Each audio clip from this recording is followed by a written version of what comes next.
Hello guys! Ito nga po yung karugtong ng aking video, o 'di ba? Hindi niyo nakita kung saan ako kumain? So ayan nga guys, lumabas ako. Doon ako naghahanap ng aking mapupwestuhan para kumain kasi ang aking bulate ay gutom na gutom na. So nakita niyo naman guys, ang binili ko ay steamed pork with chicken feet. Umaapaw tayo sa grasya guys. So nakikita niyo naman tayo ay nag-iisa lang, no? Kasi ang aking mga kaibigan ay pumupunta sila sa Macau. Yung iba naman ay merong pinupuntahan, tapos yung iba naman ay OT, dagdag money, para sila ay maraming pera. So ayan guys, ganyan lang po ako kumakain, habhab pa more. So ayan guys, kain lang ng kain hanggang mabusog. Hindi niyo mapansin yan, ubos na pala yan. Habang ako ay kumakain, tumitingin ako sa kanan, tumitingin sa kaliwa at sa harap. Alam niyo ba guys, ang sarap niyan, tapos yung ano niya, ang lambot ng pork at saka ang lambot ng paa ng manok. Ang ano lang dyan is medyo maanghang siya. Ako kasi yung hindi gaano sa anghang, kaya yun. Pero masarap talaga siya, as in promise. Yan yung lagi kong binibili, chicken feet tsaka yung halong pork. So ayan nga guys, habang ako ay kumakain, tuwang-tuwa naman yung sikmura ko. So dati nga guys, balikan natin ang nakaraan. Taong 2019, dyan po ako ay nagtatrabaho. Yung likod po niyan building dyan po ako nakapwesto. Kaya pag day off ko guys, dyan ako bumibili ng pagkain. Tapos dyan lang din ako kumakain sa labas. Maganda po dyan, maaliwalas, tsaka mahangin. Tayo ay mag-storytelling guys. 10 months guys, dyan ako nakatira. Sa 10 months na yun, kasagsagan yun ng COVID guys. Nung time na yun guys, pag day off ko, 2 oras lang ako sa labas. Hindi ka pwede talagang sumobra. Kasi ayaw ng amo ko na maki-join ako sa mga kaibigan ko. Kasi nga, kasagsagan yun ng virus. Takot na takot sila guys. One time nga, hindi ko sinunod yung kanyang utos, nag-day off ako. Tapos 'di ba sabi niya 2 hours lang sa labas. Pero ako ay lumampas kasi pumunta ako doon sa mga kaibigan ko. Bumalik ako hapon na. Tapos alam niyo ba guys, galit na galit si Mudra. Ang dami kong maikukuwento guys, kaso parang aabutan tayo ng 2025 sa haba. So yan nga guys, ninanamnam ko yung aking kinakain kasi grabing sarap. Tapos ang lambot pa ng chicken feet. Sabi nga nila ang chicken feet daw ay maraming collagen. Naisip ko kung yung ang buto ay malambot, kinain ko na. Char. Ito lang talaga ang masasabi ko guys, ang lakas ko kumain. Kasi tingnan nyo naman oh, kalahati na. Ang kanina, punong-puno yan. Lamon pa more. Sabi nga nila, ang lakas ko daw kumain pero hindi naman ako tumataba. Binibiro nga ako ng boyfriend ko guys. Sabi nga niya sa akin, ang lakas ko daw kumain. Tapos, ang nabibili ko mga snack guys, parang isang araw lang, ubos agad. Hindi naabutan ng 1 linggo. Kaya sabi ko nga sa boyfriend ko, dapat marami kang pagkain, hindi ka nauubusan para pag nandyan na ako, marami kang maipapakain sa akin. Habang kumakain nga ako guys, naisip ko siguro kung hindi ako umalis dyan sa amo ko dati, siguro nandyan pa ako or naglipat na ako ng amo. Alam niyo ba kung bakit ako umalis dyan guys? Kasi grabe yung ano niya, pag nagpapahilot siya sa akin, tagda 2 oras, tapos nagpapahilot yan siya. Mag-uumpisa yan ng mga 3:00.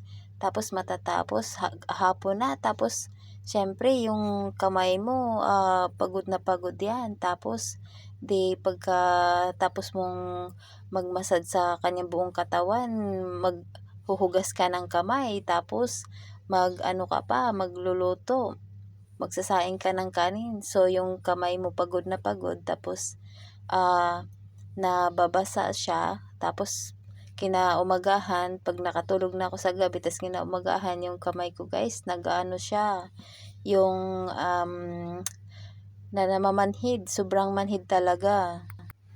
Kaya sabi ko sa sarili ko, ayoko na, kailangan ko nang umalis dito.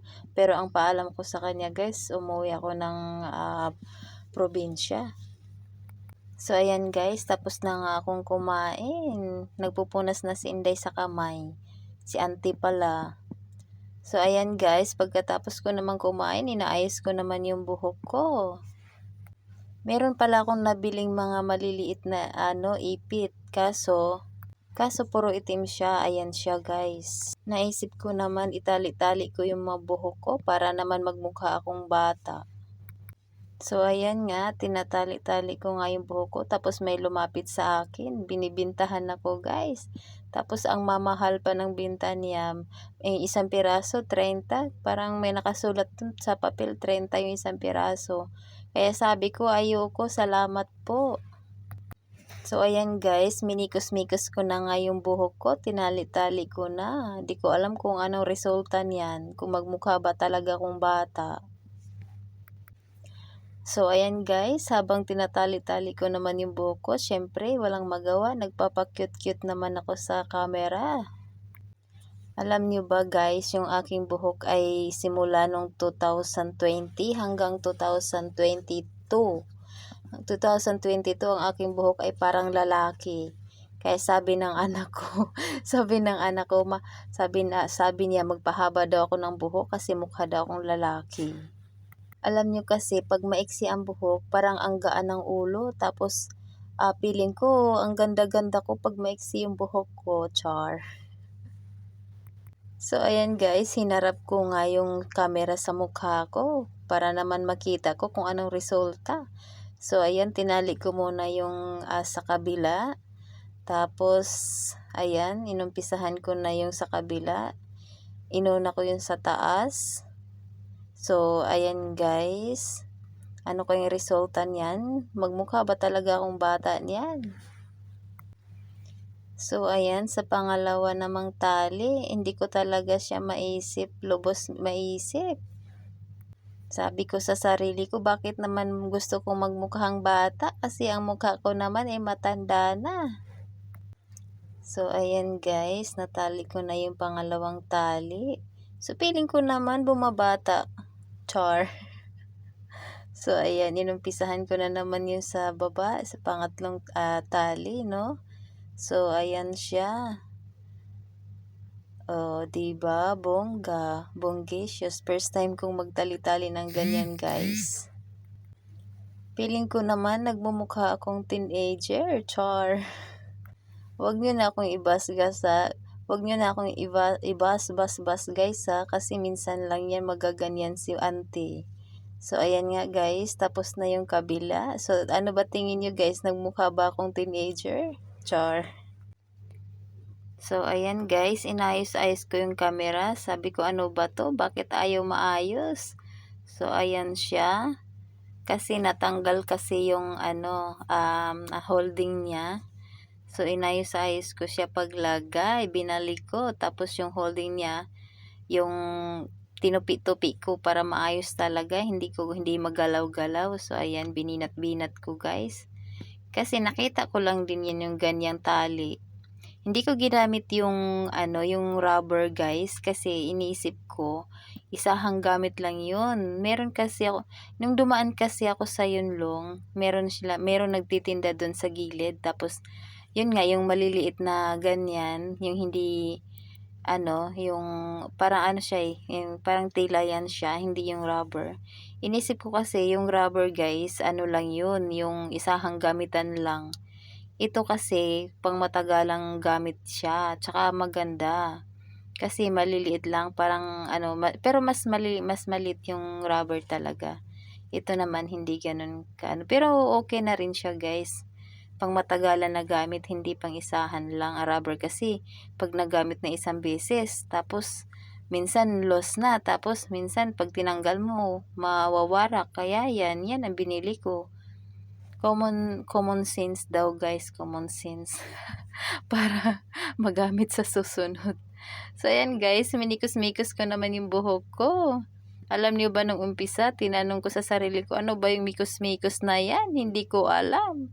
Kasi yung mga lumalabas dun sa wall ko guys, lagi na lang sinasabi mikos-mikos daw. Akala ko naman ano yung mikos-mikos. So, ayan guys, tapos na. Charan! So, anong tingin nyo guys? Nagmukha ba akong teenager? Char. So, ayan, habang tapos na, ako ay nagpapakit-kit sa camera. So, no, tas kinuha ko yung aking perfume. Char. Naglalagay ako ng perfume, guys. So, ayan, oil. Ano yan siya? Hindi ko alam kung anong pangalan yan. Nakalimutan ko. Matagal-tagal na rin yan sa akin. Hindi ko lang ganun ginagamit kasi ang ginagamit ko yung spray. Tapos, minsanan lang din. Mabango yan siya, guys. Promise. Tapos, may nakita akong candy. Kinain ko na, guys. Pampaano sa... Kasi nga, 'di ba, pag kumain ka ng mga mataba, parang pang-iwas ano ba 'yun? Anong tawag nun guys? Pang-iwas umay, kumbaga. Parang busog na busog ka. Kaya kailangan mo ng ano, ang tawag nito, kailangan mo ng so ayan guys, yan yung ano, 'di ba? Ang tibay. Kailangan mo na siyang pampawala ng umay. So ayan guys, nagpa-cute-cute ang auntie niyo. Pwede na ba guys? Char. So, ayan guys, pagkatapos ko naman gawin yung aking buhok, ako ay nagpicture-picture na. So, ayan siya. Bali, post-post inday. Nag-post-post na si auntie. So, yan lang guys. Bye! Thank you for watching. Bye-bye!